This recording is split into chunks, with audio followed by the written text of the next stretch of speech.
Okay, we are broadcasting. So let me just make sure that everybody's able to get on.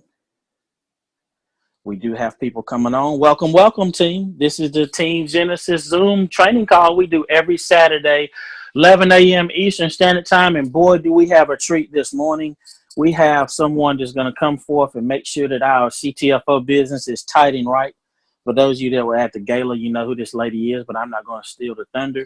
You can see exactly on the screen who she is. And you know what happens when you come in contact with the sheriff. You do exactly what the sheriff says. So she's going to tell us today how to operate our CTFO business in compliance.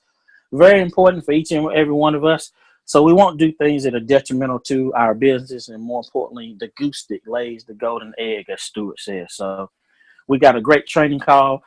This is the time you want to get your last minute text message, emails, carrier pigeon, phone call, whatever case may be. You want to get everybody on the Team Genesis Zoom call right now because you don't want to miss what the sheriff has to say. So my name is Todd Dalton. For those that don't know me, if you're here for the first time, welcome to our training.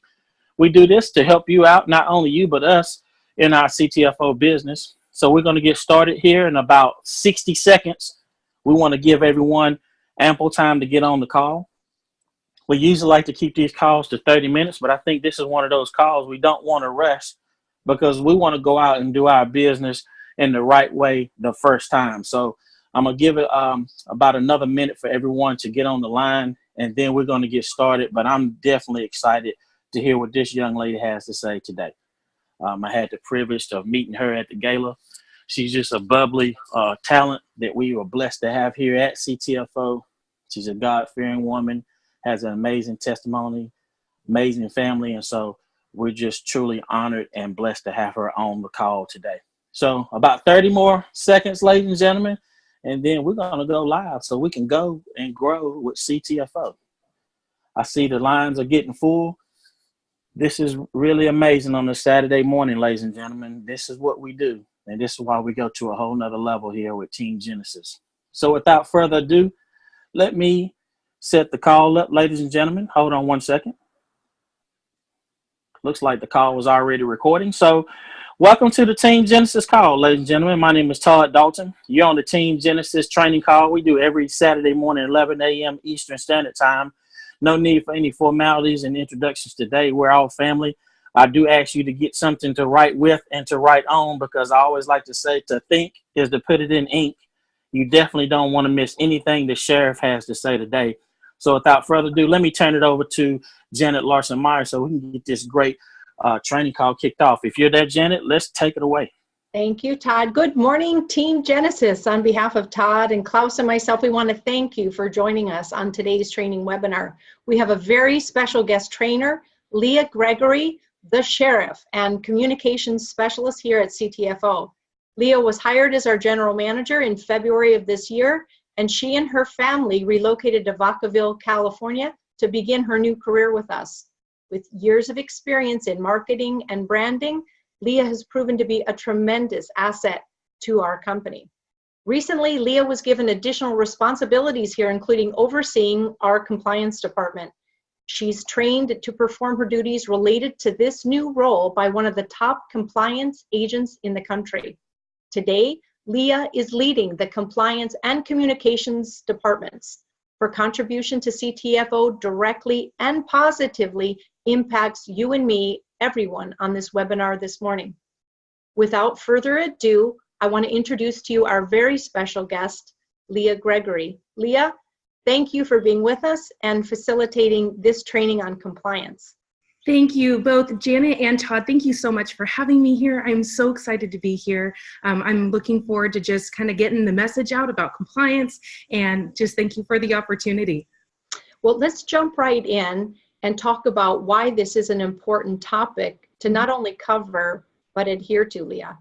Yeah, absolutely. So there are regulating entities out there for items such as ours. We fall under what is called the supplement category. We're not a food, we're not a medicine, we're a supplement.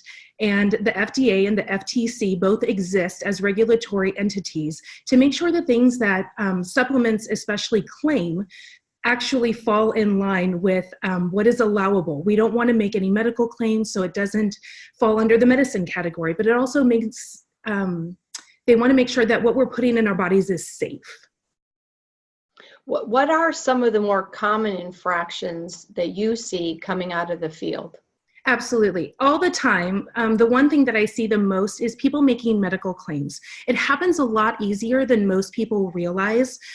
Simply putting, I know there's been some images that I've seen that just say, it has like a picture of our oil and it'll say something like seizures, question mark, fibromyalgia, question mark. Anytime that we name any known medical condition, anything at all, along with our oil, we have by default made a medical claim. It also happens a lot within our testimonies when we're just telling our personal stories. You know, a lot of people, they might have had some really serious medical things happening and they're just trying to share what's happened with them. But in sharing their story, they accidentally make medical claims that we really can't even say. So that's probably the most common thing that I see on my end, is just the accidental medical claims. We realize they're not done on purpose. It's just not knowing. But that is by far the most common. And it's a problem because what happens is everything that we put out there about the company, the FDA, the FTC, they have the ability to go back and find. And if we are found making claims that are inappropriate about our items, they could actually send us things. Either it could be as small as a fine, it could be as large as shutting down the entire company. Wow, so that is a major issue for all of us. Yes. To comply to. Yeah, no doubt. Leah, are most of these infractions happening on social media, I would imagine? Yes, absolutely. That is where I see the most. And it's the problem with social media is that it lives forever. Once it's out there, it's out there. Unless someone intentionally goes back and deletes posts, it's out there for the world to see, and anyone has access to it, even within our personal, like our private groups, those that we have to invite people out to. That might be true for even, let's say, Facebook. For the normal Facebook world, they won't have access to get into those groups without our permission. But regulatory entities like the FDA, the FTC, they have access to it all. There is no amount of invitation that is going to keep them out of those groups. And if we are under surveillance for any reason, they have access to everything that we post. Wow, I hadn't even thought about that, Leah. In our private groups where we're communicating a little bit more openly, even those can come under scrutiny. Absolutely. Leah, when we publicly post on social media graphics and statements related to our products and our business opportunity, what's the company's position on when it makes sense to put that the post origin is coming from a CTFO independent associate? When is that right? And when don't you want us to do this? Sure. Yeah, that's a great question. It's a little bit of a complex issue here. So a lot of people will go out into like even Google and pull images that they find so that they can market their business. We understand where it's coming from. However, the issue with that is that that's 99.9% of the time it's non-compliant information. We don't know where its origin is. We don't know where it's come from, who created it, but people are taking that and using it on their own page to help market their businesses. We absolutely do not want the CTFO independent associate logo added to those images, because then that brands it as though it's something that our company is doing, and we do not want our name on that. That being said, when somebody does market their own materials that they have created that has gone through the compliance department, that is the one thing that we also see consistently is people create things, they do not have them approved, and they just post them. And so it looks as though, because it's now got the independent associate logo on it, it looks as though it's been compliant approved, but it has not. So the correct steps would be, if you create anything, that it first gets sent into the compliance department. I'll be happy to provide that email towards the end of the call, so everyone will have time to write that down. My team and I will review it, make sure that everything falls in line with regulations, and then at that point, you would be free to post. You know, I see, first off, we need to all know that avenue of communication to reach out and find out if it, you know, is indeed what I'm looking to post compliant. So I get the importance of that, Leah, but I know the majority of my associates who are growing their businesses aggressive on social media are posting multiple times a day because the news feeds move so fast. How does someone who's posting 5 times a day stay abreast? How do you guys stay abreast with them and keep up with their needs? I think basically the bottom line is we need to get it. We need to understand what your position is. And if we're onesing and choosing ourselves every now and again, we'll be able to make that, that connection to you and your compliance department. But for people who are doing it multiple times of every day, they need to understand the rules on the playing field and they need to abide by them, or what happens. What is the company's position when you see infractions on social media that clearly go against our compliance policies? Yeah, so one thing that we're in kind of a difficult position right now. As everybody knows, we are in this incredible rapid growth season, one that we are having a tough time keeping up with, but we are doing our best. One of the things that I actually have in the works is I am in the process of trying to hire somebody that sole purpose is to police what happens on social media. Typically, when we see an infraction, just so everybody knows, I know compliance tends to have a little bit of a scary feel to it. Here at CTFO, we have a little bit of a different approach. Typically, I start always from the belief that someone has done something accidentally. I believe that most people don't do anything maliciously or intentionally trying to break a rule. So typically what happens first is I really like to just send a very casual, if I can keep it on Facebook Messenger, that's my preference because I don't want it to have to go through the compliance email. It feels a little less formal that way. And I'm more trying to use that as a jumping off point for education. It's never a, you're in trouble. It's more of a, hey, just so you know, I'm not sure if you were aware of this part of our policies and procedures. From there, most of the time, I would say 99.9% of the time, the person fixes the issue. We all move on with life and everything is good. But every now and then, if I have to escalate it, at that point is when you would receive a letter from the compliance department stating what exactly you have, what the infraction was, where it is in our policies and procedures. And it can escalate from there, but I think it's only happened once in the history of my time at CTFO, which I'm very thankful for. Yeah, no doubt. Leah, would it be fair to say that as we grow and become more and more of a contender in 2 major industries, CBD and the MLM industry, are you going to tighten up the reins a little bit as we, in order to protect the longevity of this venture? Yes, absolutely. One of the things that we have found is that in the beginning, things were, there were many people that referred to it as the wild, wild west when we first got started. It was kind of a little bit of a free-for-all out there. And as we have moved along and as our presence grows in both of these media, in these realms, like you said, both the CBD and the MLM industries, we need to tighten our reins significantly because the larger our presence grows, the more visible we are, and therefore the more exposure we have. So yes, the further we get along, and actually very soon in the near future, one of mine and Cassie's goals is to actually start creating just tons and tons of compliant marketing content that will be available to people to be able to share natively as they desire. In fact, in the first of the year, that's one of our major things that we want to do is we don't want people needing to create their own content. It just makes things a little too messy. So one of our goals is to create enough content for you guys to just share to your heart's content, and it removes any of the guesswork for it. Oh, that's a great idea, Leah. That's a great idea. Can you line out for us? So we saw, we've talked about medical claims where you're attaching it to a condition. And you and I in our pre-interview time talked about the safe way to communicate in a more general way about CBD's effects on our body is to use the word homeostasis and the word balance, and overuse those, say them again and again. And that way it's relevant to whoever you're talking to. You're not making specific claims.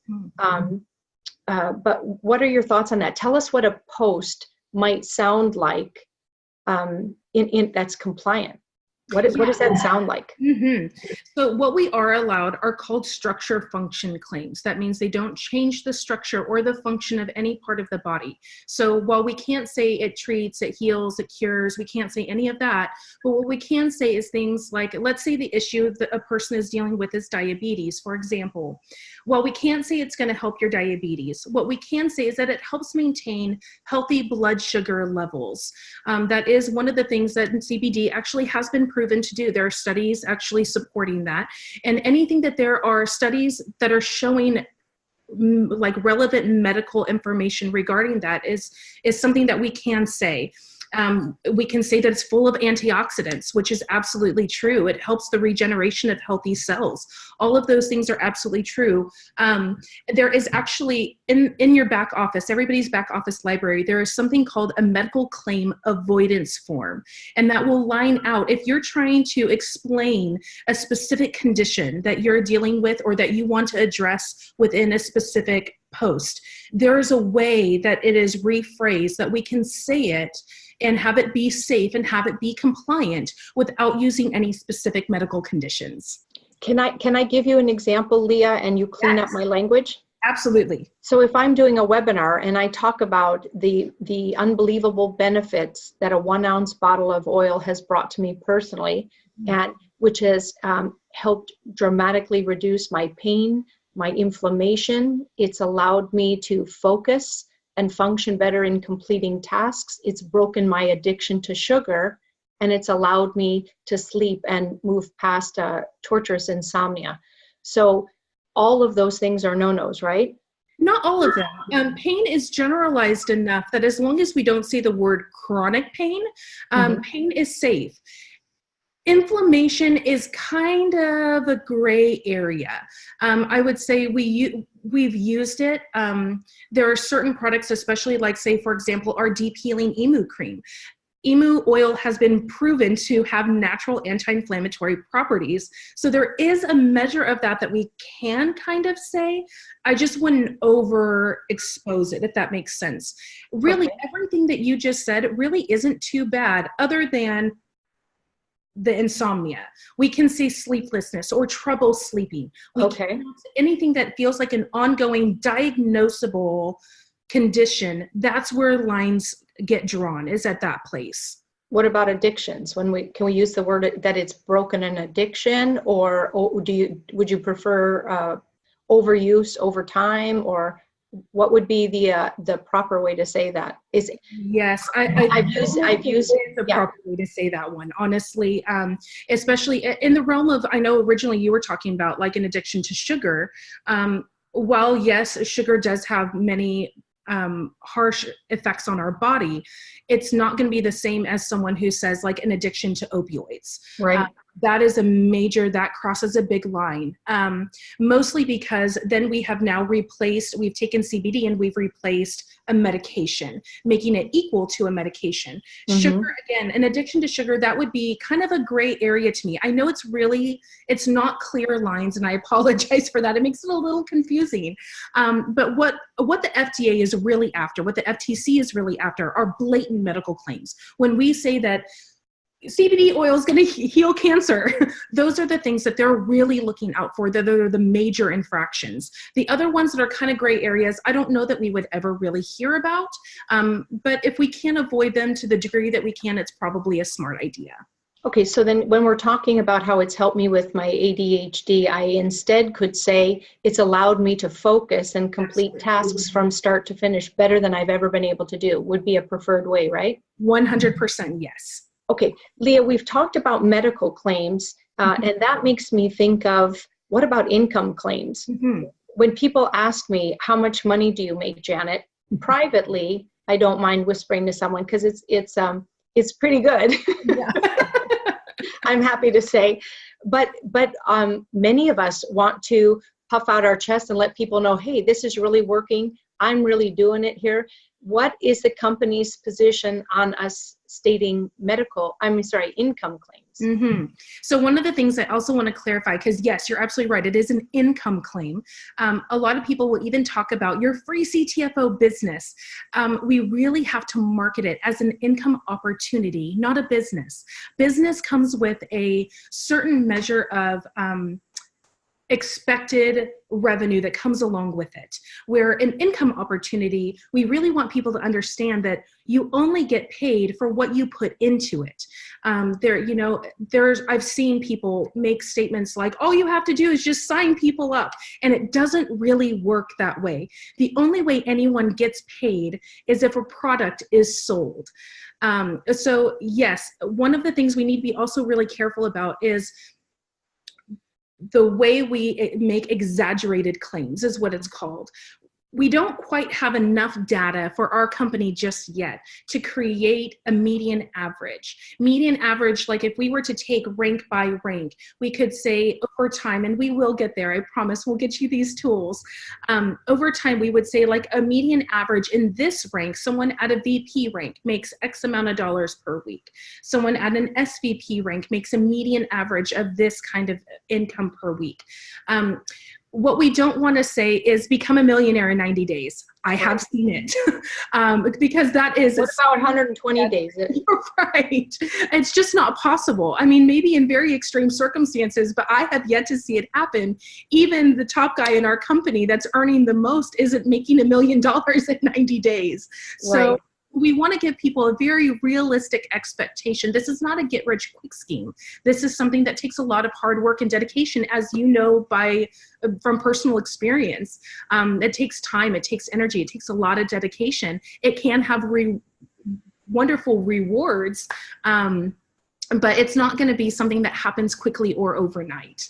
Okay, so Leah, when I'm presenting this on webinars and when I'm disseminating my message and encouraging my associates to use my talk track, when I talk about us having an income earning, a money making opportunity or a business opportunity that looks very similar to business by what people expect from you, and you have to perform in order to reap the benefits, only you have a much more celebrated lifestyle in doing that.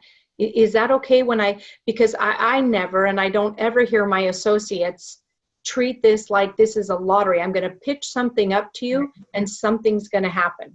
So would that be okay to call it an income earning opportunity or a business opportunity? We usually try and leave the word business out, if at all possible. It's really not a massive, again, it's about the level of infraction here. And it's very minor. No one's probably going to come knocking on anybody's doors. No letters are going to be sent over simply calling it a business opportunity. The problem is typically when business opportunity along with very exaggerated income claims are made in the same statement, that's when we'll loop them in together. But if what you're talking about is as far as the expectations of what it takes to earn income is in line with all of that, it's probably okay. Okay, perfect. Let's see. Let's talk about, do we touch enough? Do we drill down deep enough, Leah, on our personal stories versus third-party stories? They all need to be contained within those parameters, not medical claims, not specifically listing out what would normally be a diagnosed condition, right? Generalities are better. Words like it helps us get to homeostasis or balance individual to us, right? Yeah, I would also say one of the things that would be really important in understanding the difference is if I'm posting my personal story on social media, as a representative of CTFO, all of the company's regulations now apply to me because I directly benefit from its success.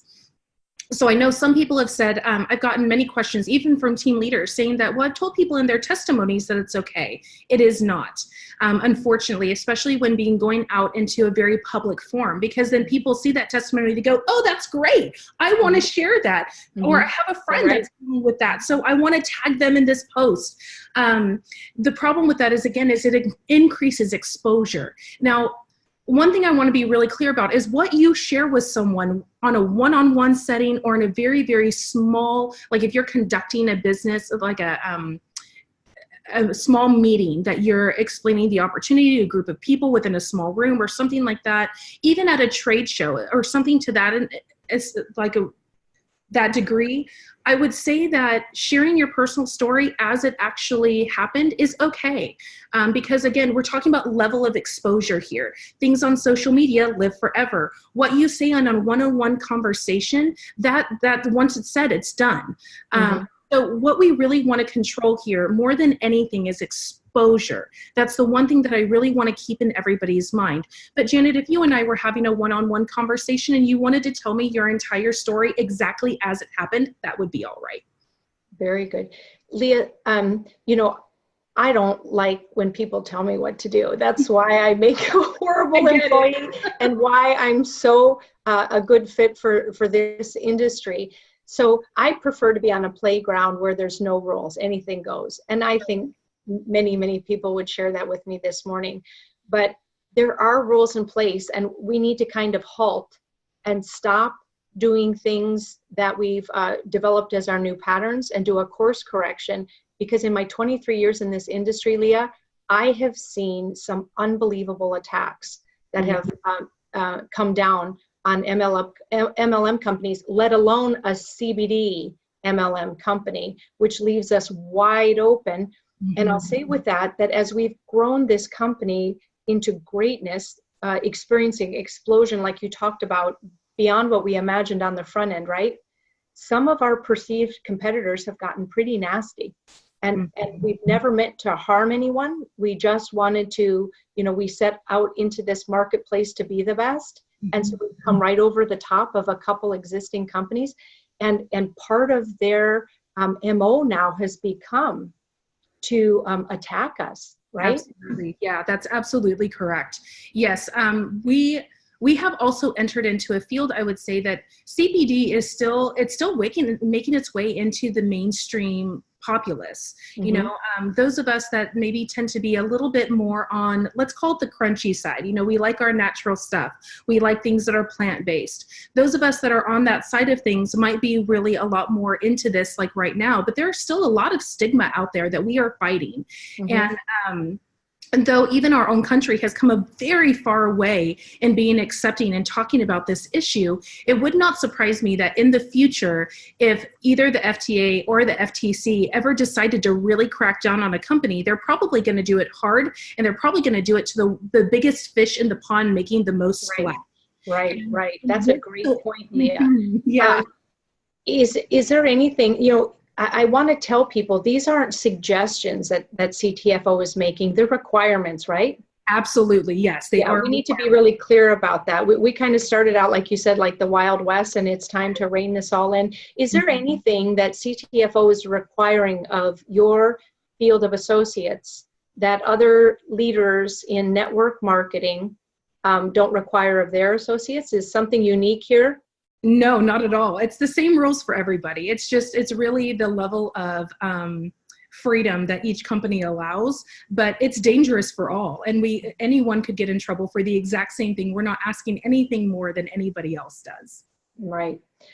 This has all been so valuable. I've learned a lot here today, Leah, and I know the company is bringing new talent on board that will help be able to address some of these things in a fail swoop fast, right? The first quarter of 2019, we're going to be a little bit more streamlined in this area. Did we miss anything this morning? Is there anything else that you want to cover with our attendees before we move on to the questions in the chat area?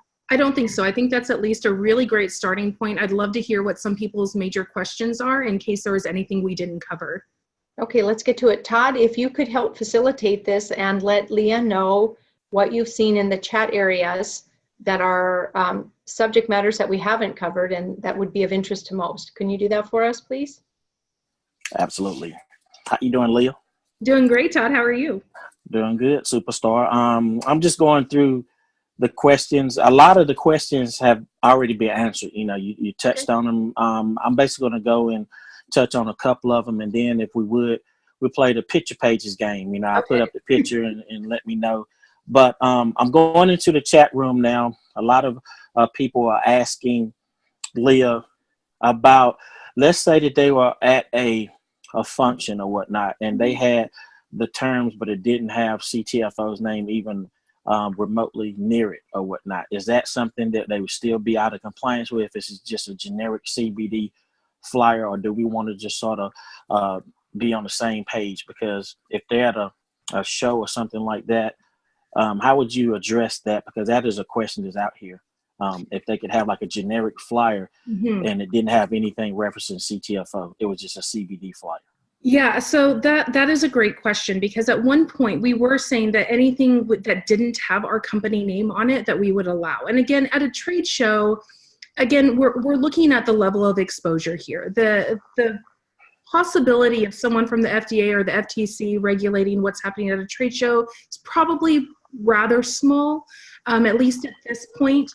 I would say that if someone has tons of stuff already printed up, go ahead and use it up. We're not going to, say that you can't use what you've already spent money on. But for the future, the more tight that we can rein this in, probably the better, because as a representative of CTFO, it almost by default, even if you're just making it generalized about CBD, because you are a representative of a CBD company, it by default kind of connects your company to that claim. Okay, makes sense. And I hope that answered the question, but that's a very good answer. But that's a question that I've heard before. Sure. And so this is the call to answer it on.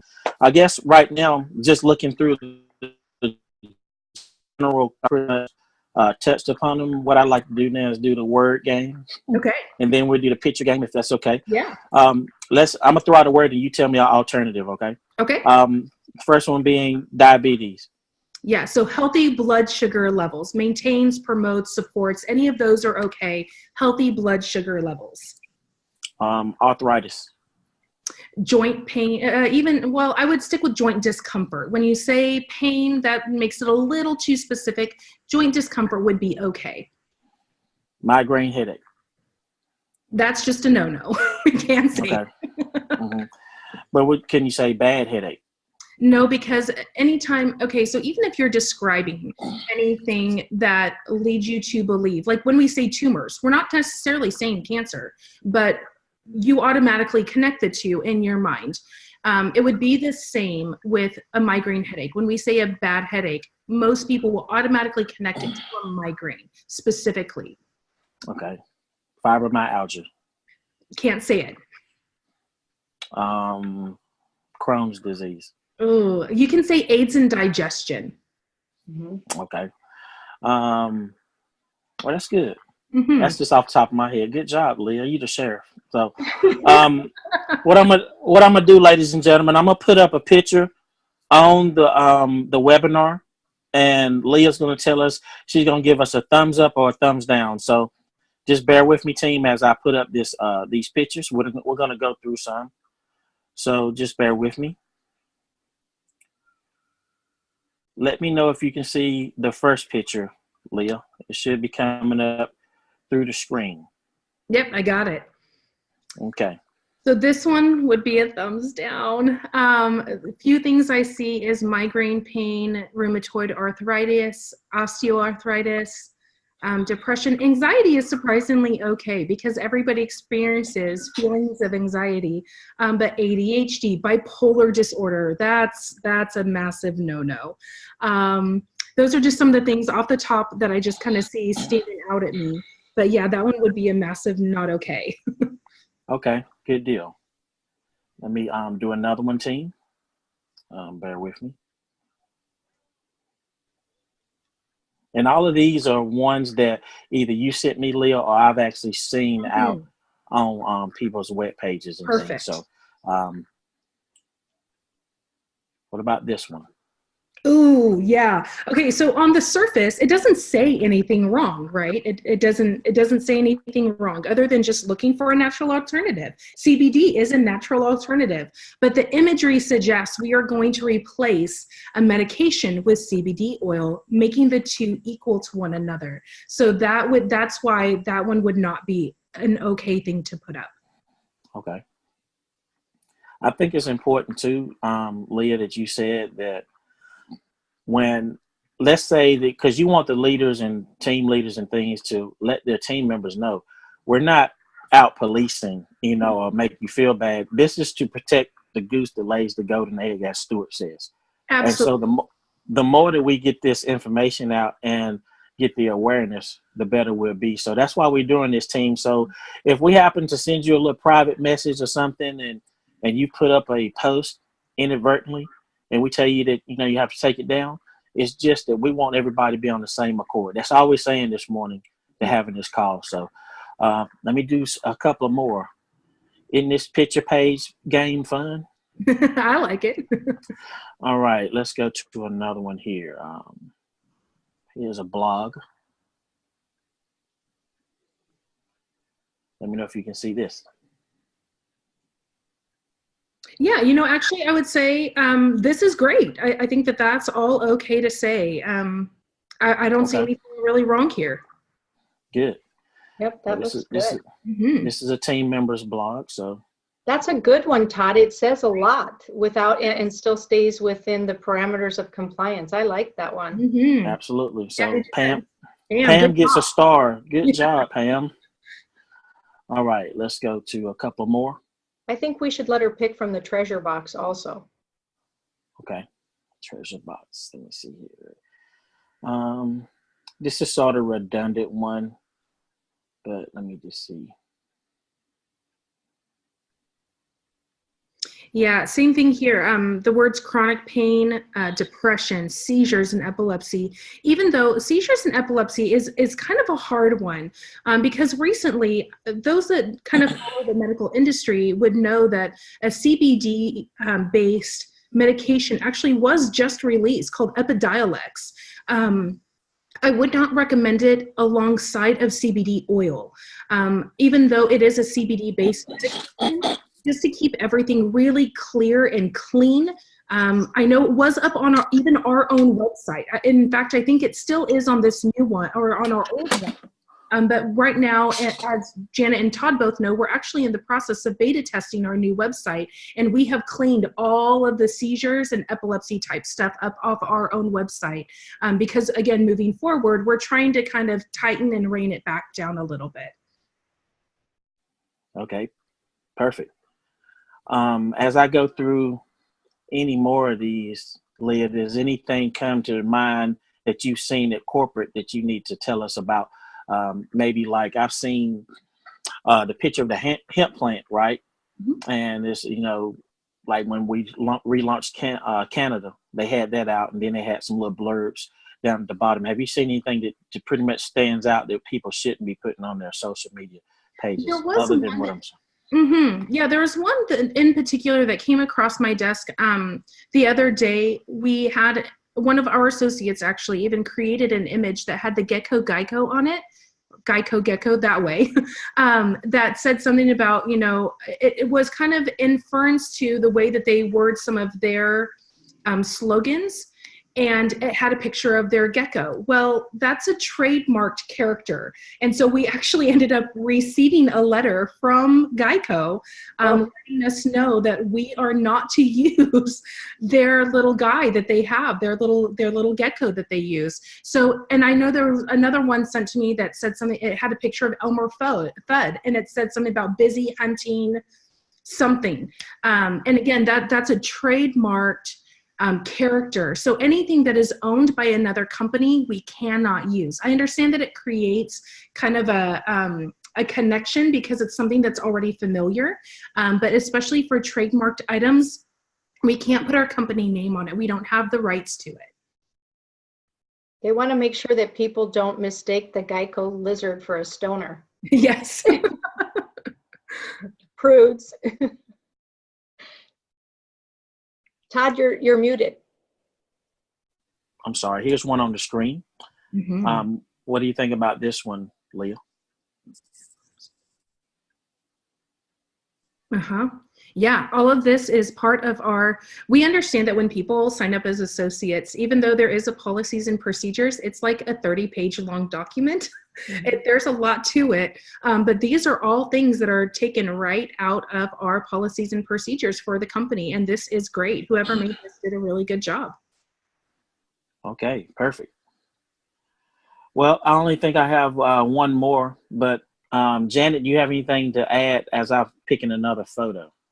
Leah, I thought it was really profound when you talk about how our company touches up against others like competitors, and some of them still do to this very day, older than us, conduct themselves like the Wild West, and it really is almost anything goes, and they have to kind of operate like that to even begin to hold ground against our company.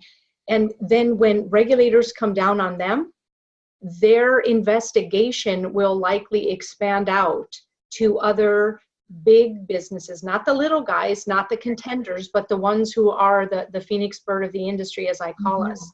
So we really do need to mind our P's and Q's, not just for our own company, but for when others don't. It could bring problems to us in an investigation. So it really is important we get this right. And none of this is fun today, Leah. I got to tell you, I liked it better when we all got to say whatever we wanted in the moment. That was a lot more fun.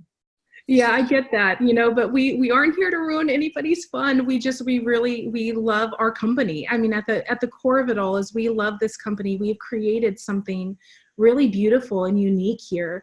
And I think we all appreciate it enough to protect it in the way that it needs to be protected, so that we can go on being part of something really special for a really long time. Very good. All good reasons, Leah. We're so grateful for you. Todd, oh, and then Todd's got another picture here for you. Yes. Yeah, this is the last one. I see this a lot, Leah, so you can dissect this and do some surgery on this one. Yeah, so right off the top, right there at the top, Parkinson's. That's a big one. That's hard we can't do that.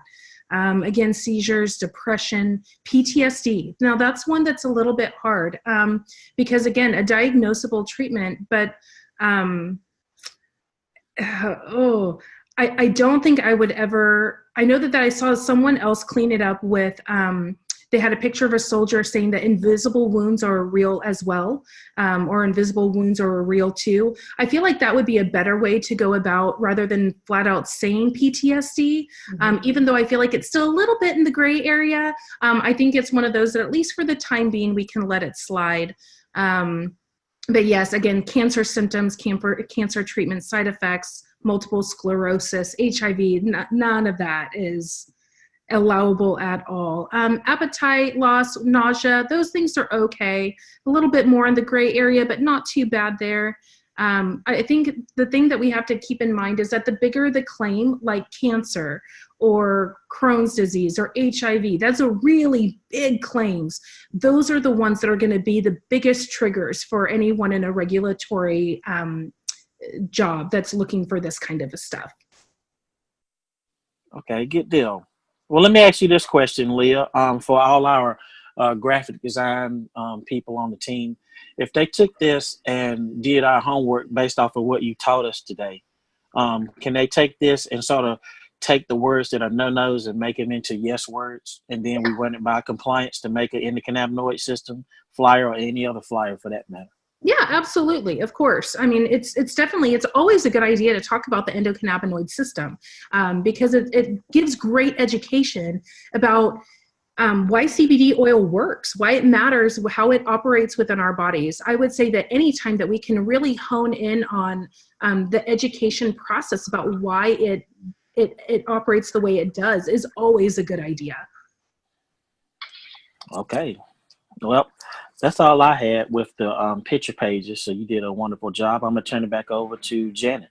Thank you, Todd. That was really informative. And Leah, we want to thank you for breaking away from your family and giving us your personal time this morning. We so appreciate your time and attention here today and all that you pour of yourself into this venture. So thank you so very much on behalf of all of the associates here with us. Yeah, and thank you so much, both Janet and Todd. I really enjoyed my time here this morning. I hope that it's been informative and can give everybody kind of something a little bit more to jump off from. I know there hasn't been a ton of information out there, and I hope it's been educational for everybody. Thank you for having me. Oh, it's been our pleasure, and we will continue to share your message about what matters so much to this company with our team as we grow here. And ladies and gentlemen, for the associates on the call today, I want you to look for opportunities in the days ahead to share our message of optimal health, optimal wealth, and optimal lifestyle with others. Remember, it all boils down to He who helps the most makes the most, and 'tis this season, no doubt. Go for it. God bless all of you, and thank you for giving us your time this morning. Bye for now.